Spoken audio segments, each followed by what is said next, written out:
Imana yambwiye ngo nongere mbwire abantu ngo bibuke ifatizo, bibuke aho bavuye bakagwa bongere bihane.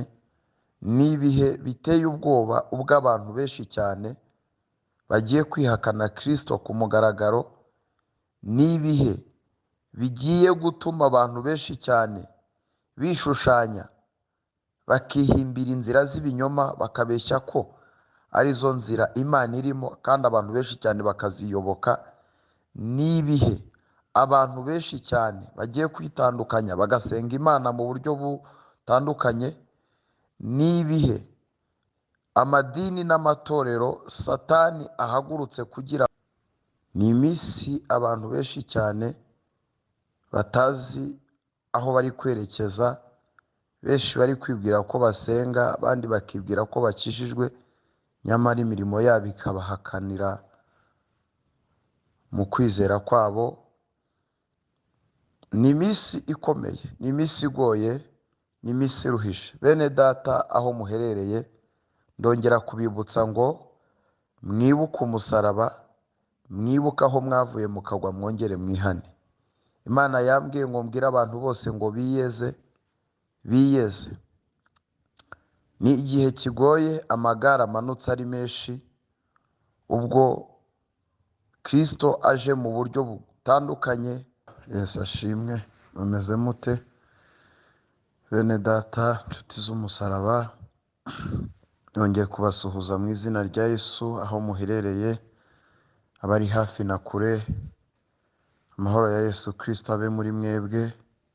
Imana ikomeze kubaba hafi, ikomeze kubibuka, ikomeze kubarwanirira, ikomeze kubambika imbaraga, ikomeze kubafasha mu byo muri gucamo uyu munsi.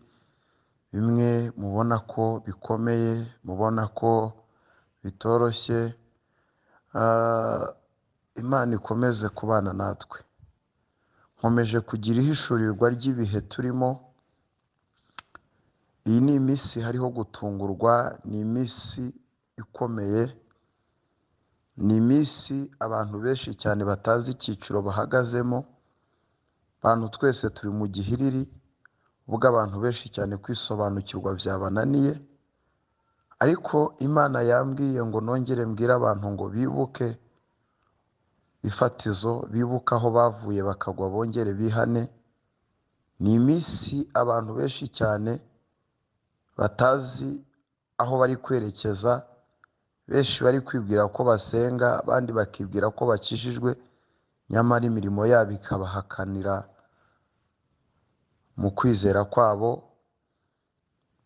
Ni iminsi ikomeye, ni iminsi igoye, ni iminsi iruhije. Bene data aho muherereye, ndongera kubibutsa ngo mwibuke umusaraba, mwibuke aho mwavuye mukagwa mwongere mwihane. Imana yambwiye ngo mbwire abantu bose ngo biyeze. Ni igihe kigoye, amagare amanutse ari menshi, ubwo Kristo aje mu buryo butandukanye. Abantu benshi cyane bazi ko kugaruka kwa Kristo hazabaho igihe cy'impinduka, isi igatigita. Ariko birashoboka yuko abantu badafite ihishurirwa.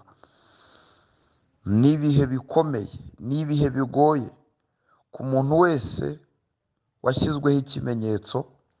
Ni ibihe biteye ubwoba ubwo abantu benshi cyane bagiye kwihakana Kristo ku mugaragaro. Ni ibihe bigiye gutuma abantu benshi cyane bishushanya bakihimbira inzira z'ibinyoma, bakabeshya ko arizo nzira Imana irimo kandi abantu benshi cyane bakaziyoboka. Ni ibihe abantu benshi cyane bagiye kwitandukanya bagasenga Imana mu buryo butandukanye. Ni ibihe amadini n'amatorero Satani ahagurutse kugira ngo ananize benshi bigiye gukomera. Bene data, ni igihe kigeze Satani asohoye abantu mu nsengero. Ni ibihe bikomeye cyane. Izi mbuga za YouTube, Facebook, Instagram, Satani agiye guhaguruka cyane akayobya intore nyinshi ndetse n'izindi za Twitter. Nagira ngo mbwire abantu bashyizweho ikimenyetso cy'amaraso aho baherereye hose, abari muri Afurika, abari i Burayi, aho muri hose umuntu wese iyi videwo izageraho cyangwa se iyi audio uzayumva akayumva akayitega amatwi. Akimara kuyumva nta kindi kintu asabwa ni ukongera gufata ibihe byo kongera gusenga. Twese ijambo riravuga ngo bose bakoze ibyaha ntibashyikira ubwiza bw'Imana. Mwene data, turi mu gihe gikomeye cyane, Kristo aje gucyura itorero, ariko tukaba no mu kindi gihe kitoroshye. Satani yavumbuye ko Kristo aje gucyura itorero, akaba nawe yarihinduye izina rya Yesu, ku buryo ari kuyobya intore nyinshi cyane anyuze mu izina rya Yesu. Ijambo rimwe riravuga ngo bamwe nibababwira ngo ari hariya ntimuzajyeyo. Benshi bazirukana abadayimoni kandi benshi bahagaze mu izina rya Yesu. Ni ibintu bikomeye cyane rero, umuntu wese utarashyizweho ikimenyetso cy'amaraso ya Yesu, gutandukanya umuntu uje uri kuvuga Yesu Kristo mu buryo bw'ikinyoma n'umuntu uje umuvuga mu kuri. Ariko ijambo rimwe nababwira, igihe kirageze kugira ngo abasenga Data mu kuri no mu mwuka abe ari bo bamusenga.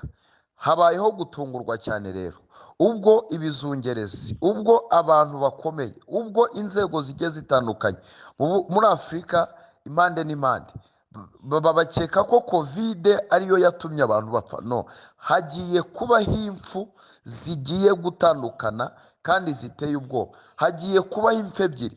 Hari urupfu rwa mbere rwo gupfa uhagaze, ugapfa mu mwuka, ukaba intumbi, ukagenda warapfuye uhagaze. Izo mpfu zo zaratangiye.